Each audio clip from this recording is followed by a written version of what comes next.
of my life. In the darkness is the light. Hello and welcome once again to the So Weird podcast. I'm Kat. I'm Melissa. I'm Emily. And I'm Jimmy. And this time we are talking about Season 3 episode, Mr. Magnetism. Ooh. So as you may have guessed, the mystery monster of this week is magnets. Yeah, but human magnets. Polarity. The power of polarity, like Magneto. Yeah, so this episode of So Weird takes an interesting turn where we're not focused so much on the supernatural as we are on sci-fi.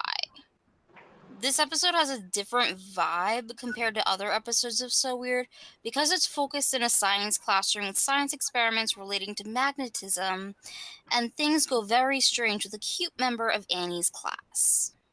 Yeah, it doesn't, I don't know, it doesn't seem like it has a strong enough premise for this show. It just doesn't seem to fit, really. Yeah, I was thinking about it earlier as I was watching it. I remember liking it a lot more than I did it like a few years ago. But yeah, I really didn't like it. It just seemed like a filler episode to me. Actually, thinking about it, season 3 just seems like a filler season. Wah, wah. Indeed. But I did look up the word polarity, and I liked one of the definitions. One of the definitions is the state of having two opposite or contradictory tendencies, opinions, or aspects. And we did see in the episode how it kind of tried to pair Zach as the opposite of Annie, you know, with the whole Mr. Magnetism versus Mrs. Magnetism. Yeah. So I think that's what the episode was trying to get across, was the opposite or contradictory tendencies between the two characters. Even within Zach himself, I don't know, it just felt kind of ridiculous, but he seemed like a nice guy at certain points, and then later on he's just a jerk. So I guess that's what they were going for, but it's not subtle enough for me, you know? Yeah. And just to clarify things, we're talking about Zach as in the character on this episode of So Weird, who is titular Mr. Magnetism, as he's called, not Zach, the other co-host of the So Weird podcast. Although every time we are talking about Zach, I am automatically going to think about our co-host Zach. I'm sure he appreciates that. Yeah. I'm sure he does too. This is payback for when we were making meow cat references, right? There you go. I love it. I think it's worth mentioning that Zach Stewart, the character, is played by Craig Oleshnik, which he actually was in 13 Ghosts. I learned that today, that he was the Torn Prince ghost in 13 Ghosts. But he also plays with Alex Johnson later on in both of their careers in the show The Listener. And that's another strong episode where both of them kind of get to bounce off of each other. And he's a mind reader, and he kind of reads her mind in the episode. And she plays a character called Hack Girl, and she's like this really savvy hacker, and he has to like solve a mystery involving her. But yeah, I thought it was cool that they work it together again later on in their careers. Yeah, and that sounds so much more interesting than this episode. It really does. I have not seen it. The polarity thing, one of you were talking about, you know, that it didn't really come off as genuine, him kind of being nice and then being mean. But with the polarity thing, I don't know, the term bipolar kind of comes into mind with how his character was acting, very bipolar. That's an interesting take, especially with the relationship between Zach and Annie in this episode. Yeah. But before we get too into that, I just want to bring up the intro for this episode starts out with this image of a drawing about people on a ship. And as we are seeing that drawing, it reminded me so much of the season 2 episode Mutiny, where we have that haunted story about the piece of driftwood and the captain. So you see this intro and it sounds like it's going to be a cool episode. And then we go into this push-pull thing and we start seeing these hands that nails are attracted to, and the idea that a person can be a human magnet. It's also interesting that right from the intro, Annie uses the phrase, this push-pull thing, which I think is interesting because in this episode, towards the end, we get to hear the song think it's like Push Me, Pull You. Yeah. A fun fact, that's the only song from season 3, actually, yeah, that has a good quality demo that we have. I think Jimmy's uploaded it on his YouTube. On YouTube. Yeah. How'd you come by that? No, I'm kidding. Well, there was a studio version that was provided to a fan by one of the producers. I think it was Terry Frewer. And it was kind of secretive, and this person was kind of keeping it away from all the fans. But I'm the type of person, this show belongs to all of us. And if he gave it to one fan, then we all deserve to hear it. And so, no offense to that fan, but he was pretty upset that I posted it on YouTube. But to me, this music belongs to all of us as fans, so I will always be the one to make sure that we get to hear the songs. Thank you, Jimmy. In the intro, when she was talking about, that she's talking about it like past tense, she says that it's during the annual spring break science fair.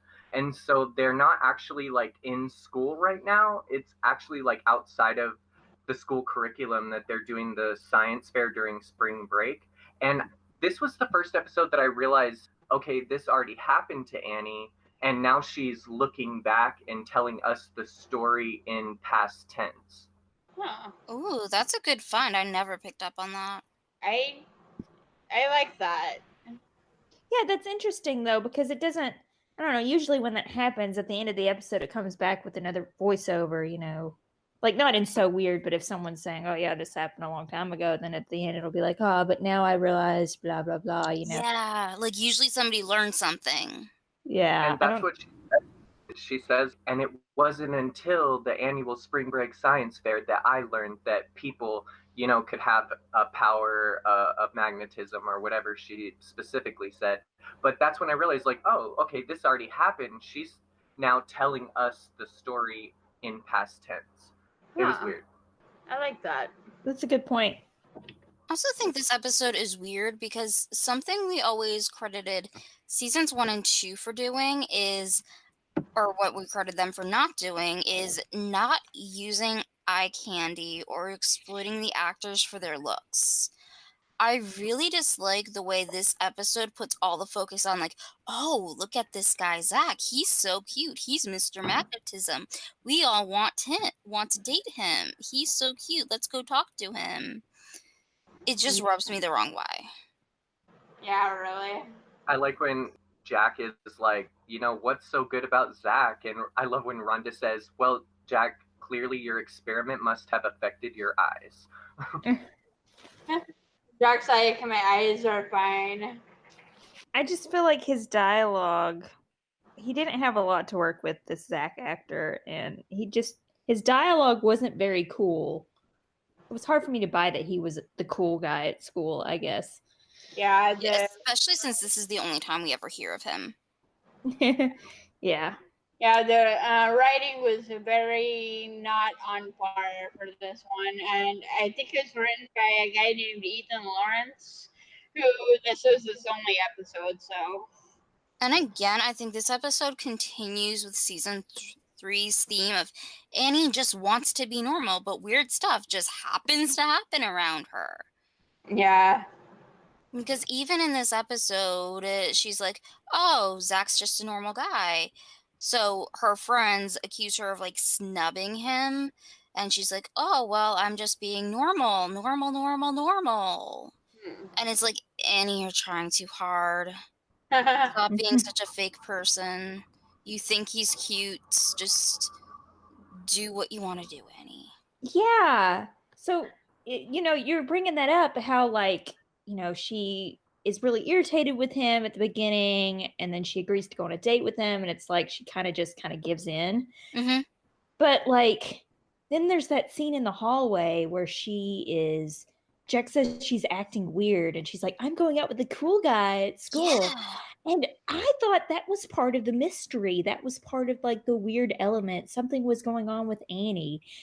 I don't know. It just feels like a total flip-flop. Yeah. Yeah, I think that is probably part of the mystery, because the whole Mr. Magnetism thing. I guess bringing Annie to polarity.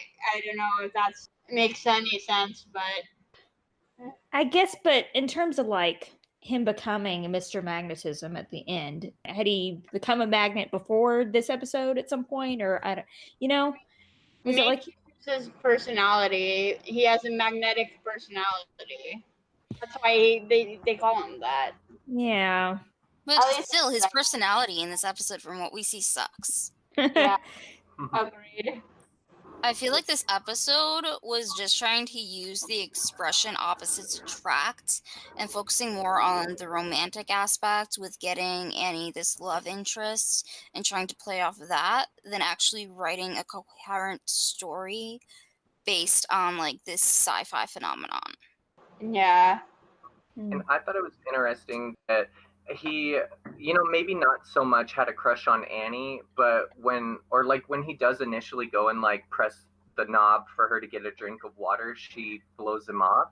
And then I think really the reason why he reaches out to her to go to the movies is because he realized that his power or his personality of magnetism didn't draw her in, like it didn't work. So he had to like prove to himself, as a sociopath would, like, how can I manipulate her? Oh, I'll ask her to the movies. And so as soon as she accepts, then he blows her off like, why would you think I want to take you to the movies? I'm Mr. Magnetism. So I think he really did it for his own ego, just to prove that, like, you do like me. Yeah, that was pretty awful. Yeah, overall, this guy is a creep. And again, when he blew her off, part of me was like, did something happen here? Was that like all in Annie's imagination, or is he not remembering? Like, that's where I went, because I just I was still trying to wait for the weird stuff to happen, I guess. Yeah. And she was with her girlfriends, and I think maybe like with Jack and Chelsea and Rhonda standing there, he didn't want to admit that I asked her out. I was really just trying to prove to myself that I could win you over if I wanted to. And then he embarrasses her. Yeah. He's a jerk. I feel like the writing in this episode of Boys versus Girls is just really weird. Because after that happens, we get this encounter between Annie and Jack at the house, where Annie interrupts Jack's video games, kind of ask him advice about boys and girls. And even Jack kind of blows her off a little bit, and she gets frustrated. And it's played for laughs, but it just seems like the writers are doing very generic, cliche things about boys and girls rather than actually writing a story that's true to the characters and gets to the heart of a weird phenomenon. The dialogue in that scene was just so hard to follow. I really wasn't understanding the point they were trying to make, because it was like so simplistic. It was, I don't know. Like, they were like, some guys who are cruel don't look great. But Yeah. then some guys who look great aren't cool. And I was just waiting for them to get to the point, and then they didn't really. I know, it sounded like it was written by a 12-year-old. Yeah, and it felt like Patrick Levis was having a hard time with delivering it too. Like, this does not seem like my character.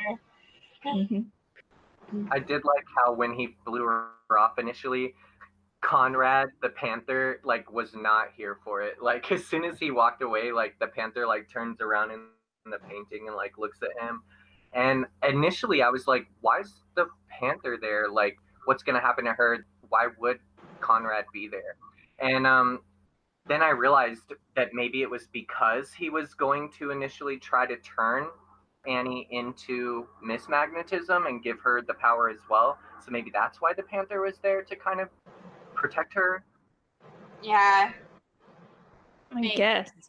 But in the end, he only ends up hurting himself. He didn't really do much.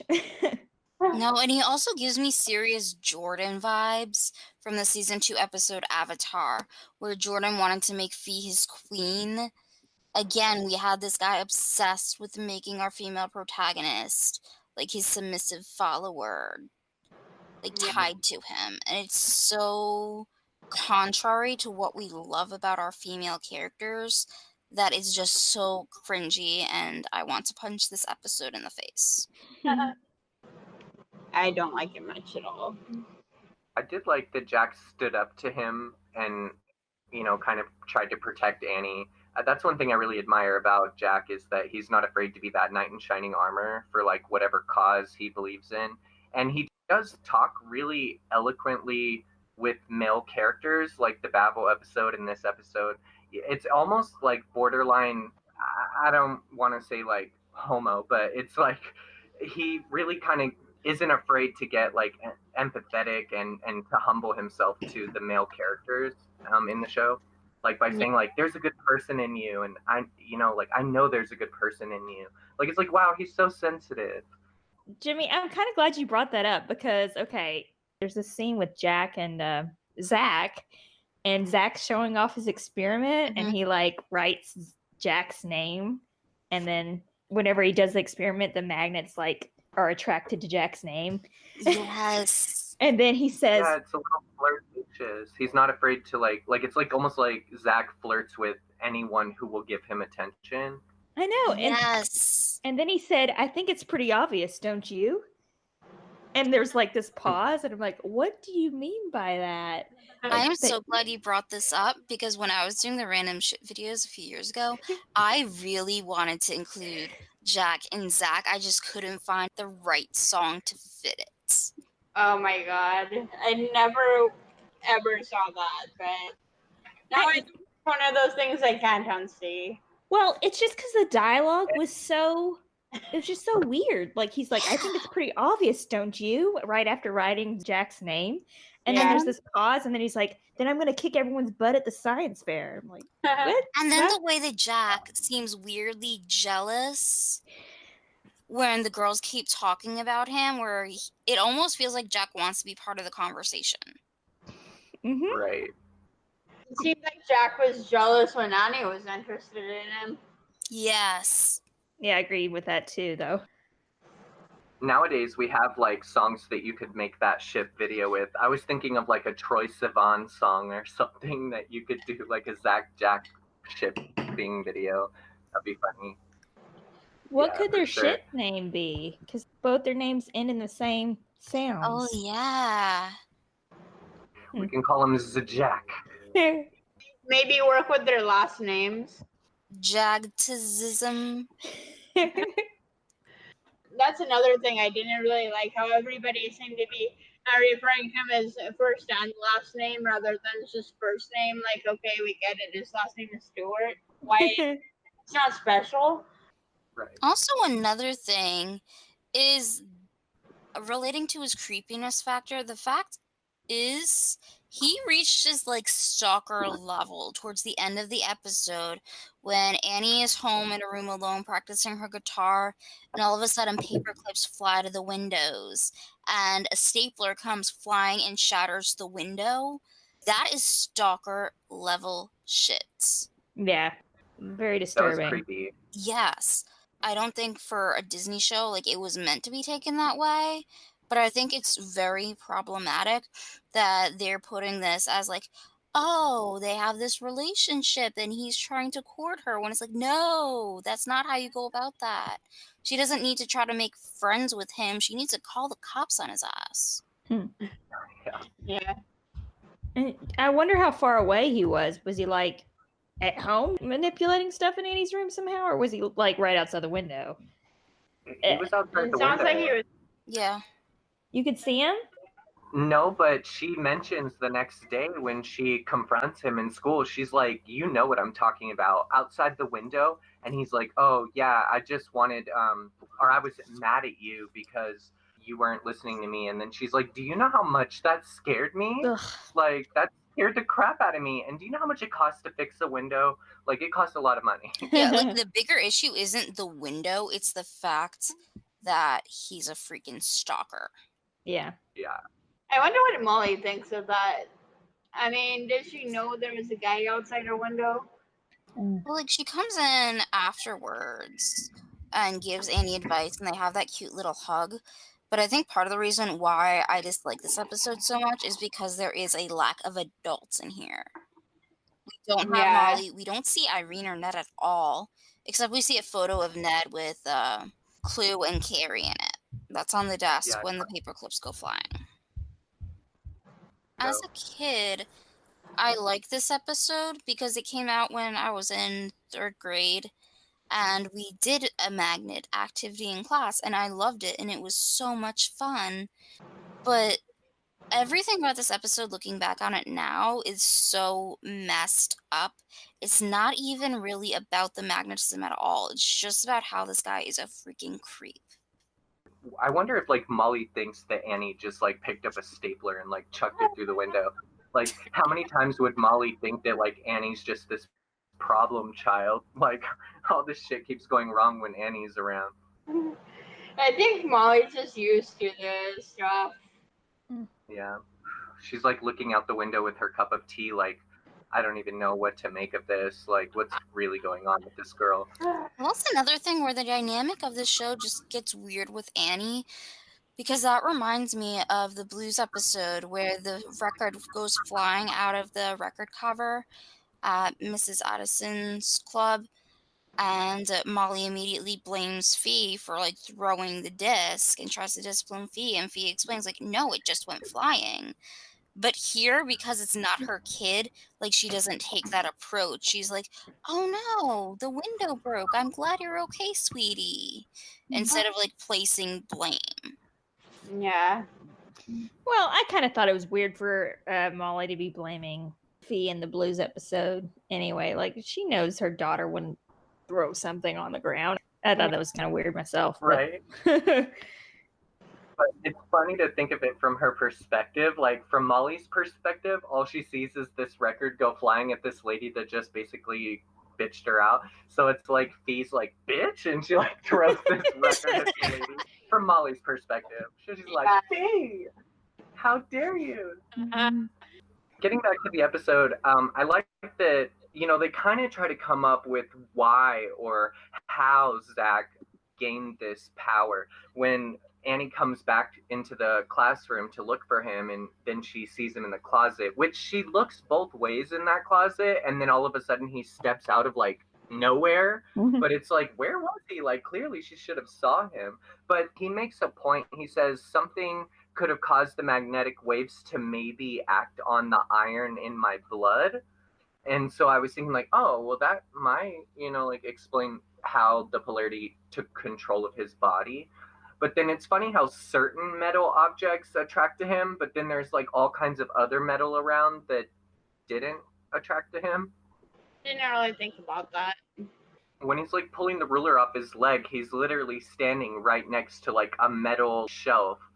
And I'm like, why didn't the shelf like roll to him, you know? Yeah. Yeah, plus in schools like that, even the doors are like metal, so the door would have probably been flying off to him if it was that strong. So maybe it was him acting or something, I don't know. Making it stronger than what it really is for whatever objects are small enough. Did you guys notice in the cafeteria scene, just for the writing of the show, that Zach is the only one that has metal silverware? And if you look at Jack's silverware and all the other students' silverware, they all have plasticware, but only he has that spoon just for like the episode. I was like, oh, that's cliche or ironic. Maybe he brought it himself. Yeah, to show off. Maybe. That is silly. Yeah. The whole episode is silly. Like the scene before, I don't know, Zach is just discovering his powers or whatever, and then everything shoots at him and he says, this can't be good. And then like 2 seconds later, he's like, is this awesome or what? Like literally his next line is that. Yeah, I laughed at that one. Did you guys notice his bad line delivery when he's like, Annie, no musician could do this? And I was like, musician? He literally says musician. Yeah. I honestly didn't even catch that. Me neither. I had to rewind it a few times. Like, no, he said musician. I mean, I feel for him though, because he really didn't have a lot to work with. I think he says Yeah. something about Annie sticking her nose into his business twice, like the exact same way. Yeah, the writing for this episode was just so bad. Yeah. And the content for it doesn't feel like an episode of So Weird. It reminds me so much of the series Strange Days at Blake Halsey High, because like that was a series that took place at a school and it revolved around the sci-fi aspect of the supernatural, where kids would discover weird things in their science club, and it was always like supernatural phenomenon was explained away with pseudoscience, which was really cool. And this Yeah, would have been a cool episode to do on that show where it would fit with the themes of it.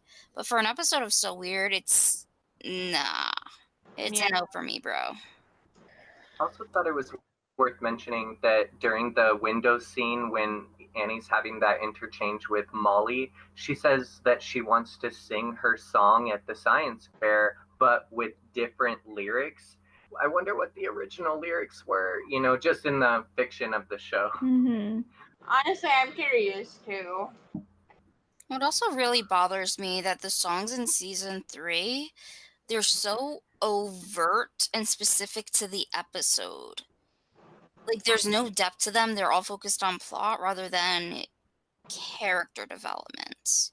I really miss Molly's songs from seasons 1 and 2. We do get a Molly song next episode, though. The best Molly song in the season.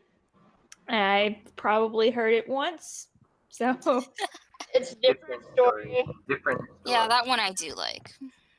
I actually have a tattoo with that song, so. oh, cool. Yeah. You got one of Alex's songs tattooed on your arm, didn't you? Yes, I did. A sound wave of Tears of a Dragon. Wait, no. Yeah. I love that song. Yeah, me too. Yeah, Alex actually loves that tattoo too. Yeah, she posted the photo on her Instagram, right? Yeah. Awesome. So I guess we'll get towards the finale of this episode. So Annie confronts Zach and is trying to convince him to stop with whatever he's doing. And she says, that people think he's cool, but they get all weak around him. And she wants to get to know the real him. And I don't know. After that, he tries to convince her to become Mrs. Magnetism or something. I don't know. And he ends up getting carted off into an ambulance. Yeah. He goes to the talent show, or not even a talent show. It's a concert at a science fair. Like, Yeah, does which that makes make- no sense. It really doesn't. It doesn't make sense for it to be during spring break either. Yes, No. that's exactly what I was thinking. Well, I thought, because I thought about that too, but I was like, okay, well, Jack and Annie's, their experiment was the sound waves. And so I was like, oh, maybe she's going to perform a number just to show how music and the frequencies of music can go from 40, megahertz or whatever to 4,000. So she was going to perform a song, during their experiment or something, because she did say she had some different lyrics to that music. Maybe it was going to be like talking about sound waves. I don't know. But then she changed it. And I did like how intelligent the lyrics are to the song, as it does kind of focus more on the plot, but I did think they were kind of intelligent lyrics, but it does show the difference between Terry Frewer as a writer versus John Cooksey as a writer. How John Cooksey's songs were more metaphoric to what was happening in the backstory of the show, and then Terry Frewer's are more like just plot. Yeah. The best part of that song is that we see Chuck. Chuck is there. He's being and his usual Phoenix and self. Judy. Yes, they're all there. Now Molly's singing backup. Yes, I find that so insulting to make Molly a backup singer. It is And different. I think she really did perform on the song on the studio version. It sounds like it's really her on the studio version too. So it's another collab that they have besides One in a Million World, which is kind of cool. But during that song, did you guys think it was weird that when Zach was walking down the hallway that all the lockers flew open, but they all still had locks on them? I'm like, is he breaking the metal just by walking by? I think it's just poorly written, and it was shown for effect with no actual thought put into it. That's the big problem. Yeah. Then they show Conrad again, but he doesn't do anything. I guess he just kind of is intuitive and knows that Zach's just gonna, make himself look like a fool in the end. So Yeah. And then it's also weird how they treat that concert at the end like an actual gig, because you see Jack standing off to the side like he does at his mom's concerts. But like, dude, you're in your high school cafeteria. Why aren't you with everybody else? I don't know. It's just one of those episodes. Did you guys see Molly's face when Zach makes the microphone fly? I liked her like shocked face in that scene. Yeah. I think that needs to be a reaction gif right there. I like Zach Skyliner in that Right. scene. He rocks it. Good job to the makeup artist. Yeah, I like his look when he looks up and realizes the light is gonna fall on him. And all the people go running. They're like, "Oh crap!" Like Yeah. they caught it, but he didn't. And also when he does get carted off in the ambulance, like it kind of pats the audience on the head that like, oh, you know, this story's over now, because they're like, well, we'll give him some x-rays, and he's like, no x-rays, the radiation might reverse the magnetism. And so it like kind of pats the audience that like, yep, this storyline's over. Yeah, and it was barely a storyline. It didn't make sense. And he was just a creep. Oh, and Jack, the way he was trying to stop Zach when he was in the cafeteria, I liked that. Yeah. It seems very Jack-like. I don't know. Is there really anything else to talk about in this episode? No, not that I can I think like of. the tribal music at the end. I thought it was pretty. I can't remember. It goes into Annie's like tribal music toward the end. Like da da da da, that one. I don't know. Sorry. It's a little more softer and somber. Maybe it's not this specific one, it's like a different one, but it's kind of soft and pretty. Yeah. I know what you mean. So, ratings or anything else? I'm ready to go into ratings if you guys are. Yeah. I think I will give it like a 4, to be honest. There are a few things I like, but then most of it is just like meh. I think I give it like maybe a 5 out of 10, just because I do like the song and I have listened to it many times over the years. I kind of would like listen to it when I get into arguments with my uncle. My grandma adopted me and my siblings as a teenager, and that's when this song like was new to me. That's when it was airing. And I used to fight with my uncle a lot. He's 6 months younger than me. And I would always think of this song like, you're just a bump, like you think you're a mountain, but you're just a bump. Or you think you move like an earthquake, but you're just a bump. Because his personality was a lot bigger than mine, so I would always listen to this song and be like, yeah, you ain't shit. What about you, Emily? 2 thumbs down. This one doesn't do anything for me. I mean, I can't think of really much that I liked about it at all. I kind of like the Jack and Annie stuff, I guess, but I'm not like a strong shipper in that regard. So Zach, his character, the dialogue, and the acting, really, they all drag this episode down. Yeah, and the mystery just isn't strong enough for me. The supernatural sci-fi mystery, you know. Yeah, for me, this episode gets like a 2, possibly a 3. The only reason why it gets points at all for me is because I do have fond memories of watching it as a kid. When I was a kid, I liked it because I really liked magnets. I thought magnets were cool. And I remember watching it on TV while on the phone with my best friend who had transferred schools, and we were talking about the episode as we were talking on the phone with each other. So I have a good memory of it. But overall, looking back at it now, this episode is poorly written. This guy's a creep and it's not addressed properly, and there are so many plot holes. It does not feel like an episode of So Weird. Yeah. And Yeah. watching it, it was almost like watching a dream or something. I don't know. The dialogue was just so odd that it felt like I was watching one of my own dreams. Yeah. Weird. All right, are we ready to go back into the feedback corner? Yeah, let's pull that up. This first one comes from Andrea on the Muse.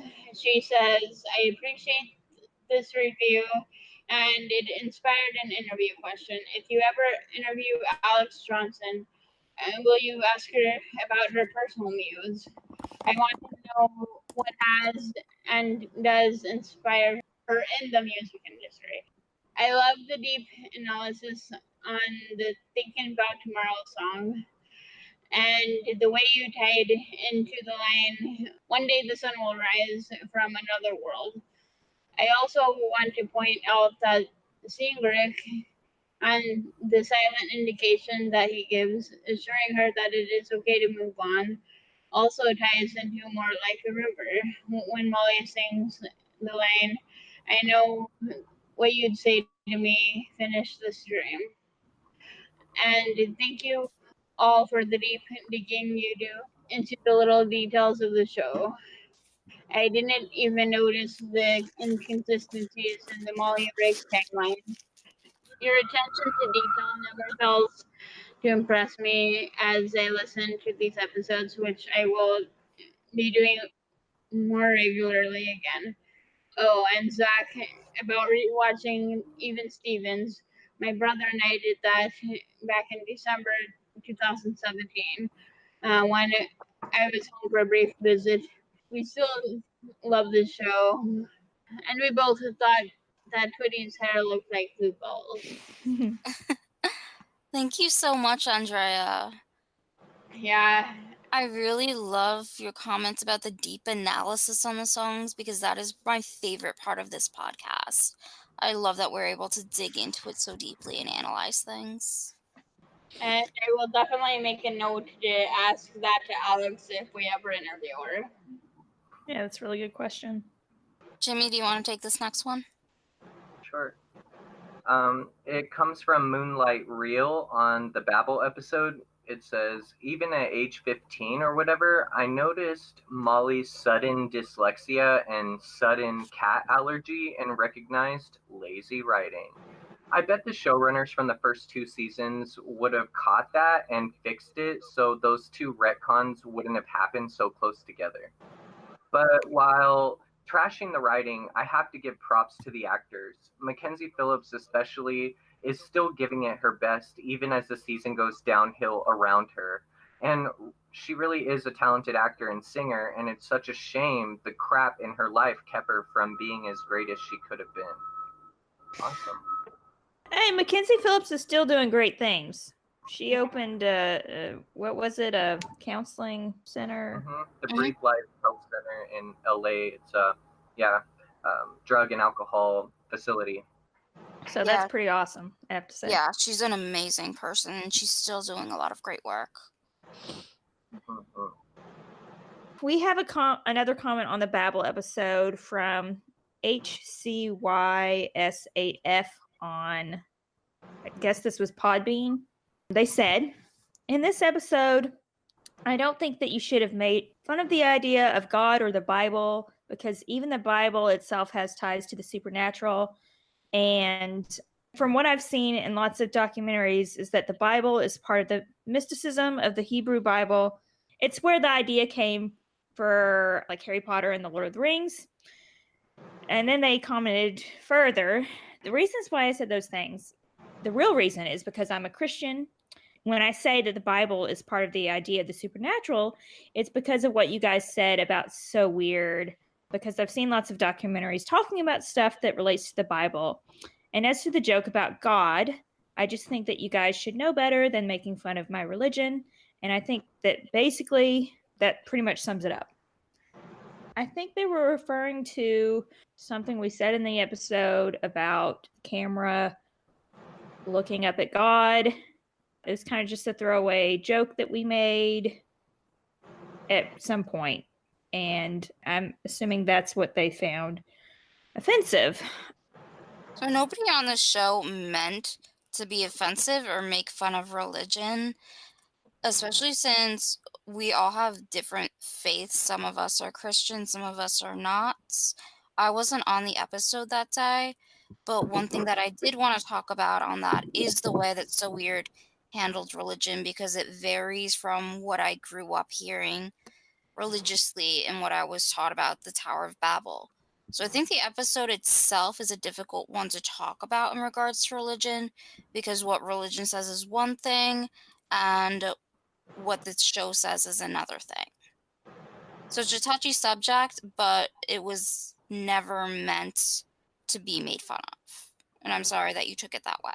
So we definitely want to just, apologize to any Christian viewers that might have thought that that was, a joke toward God. We definitely respect God no matter what culture he comes from or she comes from. And we're never out to hurt anyone's feelings. We're just voicing our own thoughts and ideas about how we felt about each episode. But again, on behalf of our podcast and all of our cast members, we apologize if that has offended anyone. So we apologize for that, and please don't think that we were trying to make fun of any specific religion. That is never our intention. So thank you for the feedback, and we'll work harder.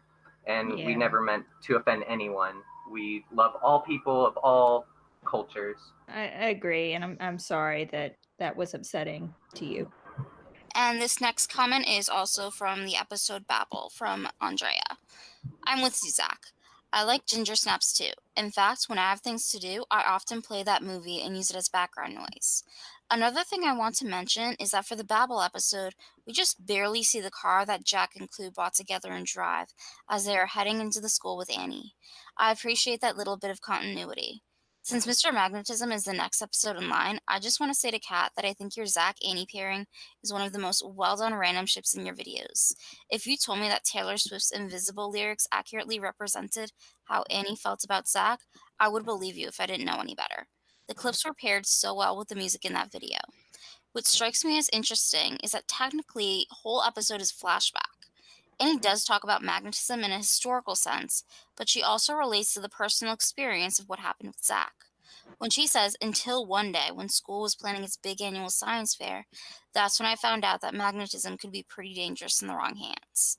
The past tense of found out implies that we, the audience, are watching something that already happened to Annie and the gang. I love Annie's song as a tool to try to warn Zach about the consequences of his behavior and his magnetic powers, but I can't help but wonder, what would her original song have been about had she not changed her lyrics? Now that Kat has had a few jokes made at her expense during the Meow episode, I wonder if it is now Zach's turn, considering he shares a name with the main guest star of Mr. Magnetism. Thank you so much, Andrea. And you were like on the ball with all the different things we talked about today. She always is. It's crazy how like she'll voice things in the feedback and then we talk about them later and then we go back and read her feedback and we're like, wow, like you totally took the words out of our mouth. I think you're psychic. Yeah. And thank you so much for the comments about the Zach Annie pairing from the random ship videos. I'm so glad that people still enjoy those. Yeah, they're the best. Mm-hmm. Yeah, I was actually watching one of your videos earlier, the I'd Lie one. Your videos are always really great. Well, thank you. We have one more comment from Bobby Bermudez on our Rewind episode. They said, I can't believe nobody mentioned The Little Mermaid in this episode. Ursula steals Ariel's voice and then uses it to seduce Prince Eric. I'm surprised we didn't mention that either. I could have sworn we did. Yeah, we talked about that in the episode about how she stole the voice and put it in a seashell, and when the seashell broke, then the voice was released back to Ariel. Love that comment, Bobby Bermudez, but I think you need to give that episode another listen. Wow, Jimmy, he's so sassy. Rewind and listen again. Well, I'm sorry. Anyway, thank you all for all the feedback. Yes, we really appreciate each and every comment. Thank you so much for all of your feedback. And please leave comments below. Let us know what you think about Mr. Magnetism. And do you have any announcements to make? I was going to say that All That is getting a reboot, and I just saw the interview with the cast, and those kids are adorable. I can't wait for the new All That show reboot. It's going to be awesome. These kids are very talented. I'm happy that it's coming back to rewatching the original. It's a little hard to watch, but I do Yeah, I have don't- fond memories of watching it when I was younger. Yeah, I don't think I ever really watched the original. It was so funny to me when I was growing up. I loved Lori Beth Denberg and Me Keenan and too. Kel, Amanda Bynes. I mean, so many great.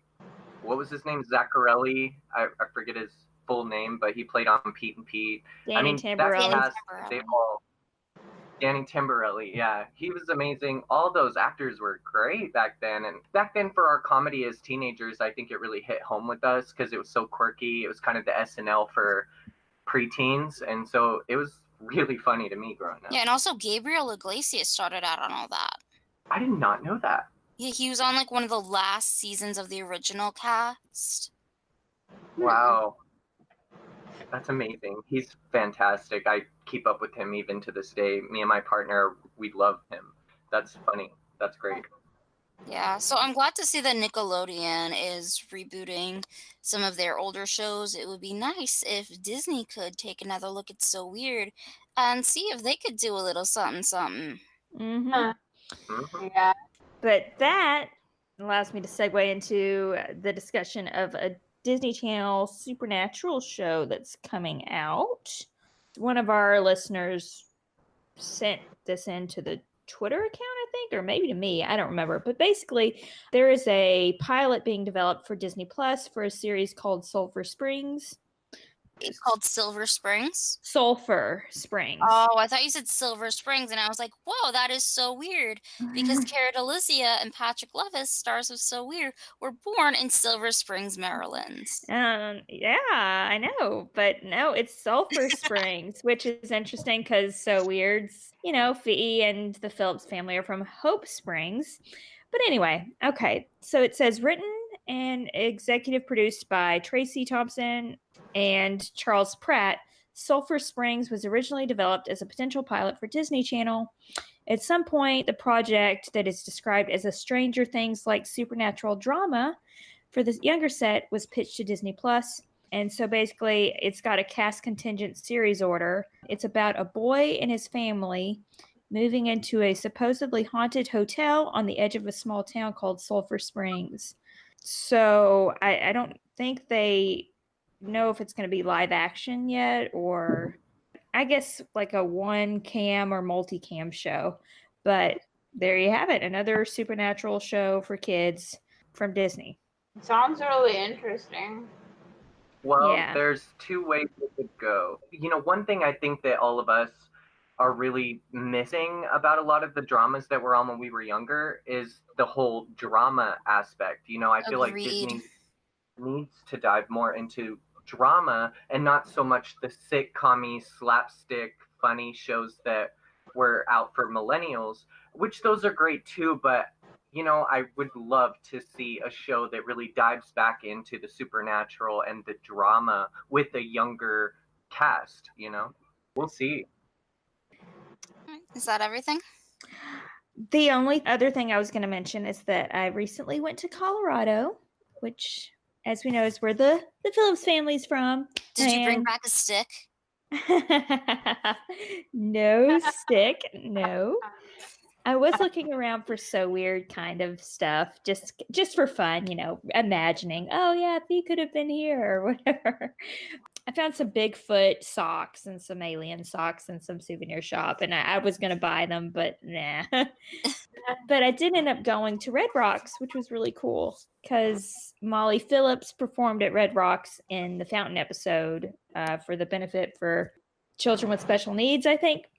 I got to go there and imagine that Molly Phillips was performing on stage. It was. Aw, that's so cool. Mhm. Yeah. I think the picture is up on the So Weird Twitter, So Weird on Disney. So check it out if you want. I realize kind of a weird correlation. Like you guys know my father recently passed away, but it was in Manitou Springs, Colorado. Isn't that weird? Oh. Yeah. Not to bring the mood down, but I would just realize that, like, put two and two together, like Colorado Springs, Manitou Springs, my dad. Oh yeah. Oh, Anyway, Yeah. Why are there so many springs in Colorado? There's also Colorado Springs. There's just no Hope Springs, unfortunately. Damn it. Mm-hmm. Yeah, I was trying to figure out at one point where Hope Springs could be located based on them saying where Red Rocks or how far away it was from Red Rocks or to Grand Junction or whatever. I was trying to figure it out, but there's really no way. So, Yeah. All right, so that is it for this episode of the So Weird podcast. Thank you for listening, and as always, keep the faith, never give up on So Weird. I'm Kat. I'm Melissa. I'm Emily. And I'm Jimmy. Yeah, yeah. I don't wanna lecture. I've had enough. You think you're so tight. You think you're so tough. You wanna change my world. Say that you know best. Better look in the mirror. Take another guess. Your nuclear reaction. I'm a distraction. Your positive is negative. There's no attraction. Push me, pull you. Oh, I can see right through you. Mover, shaker. Want to be a giver, not a taker. You think you're tall as a building, you're just a little stump. Think you move like an earthquake, but you're just a bump. You wanna change my world, say that you know best. Better look in the mirror, take another guess. Your nuclear reaction, a minor distraction. Your positive is negative, there's no attraction. Push me, pull you. I can see right through you. Mover, shaker. Want to be a giver, not a taker.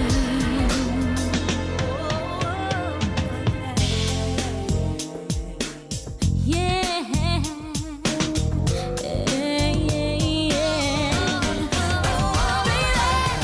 push me, pull you. I can see right through you. I can see right through you. Mover, shaker.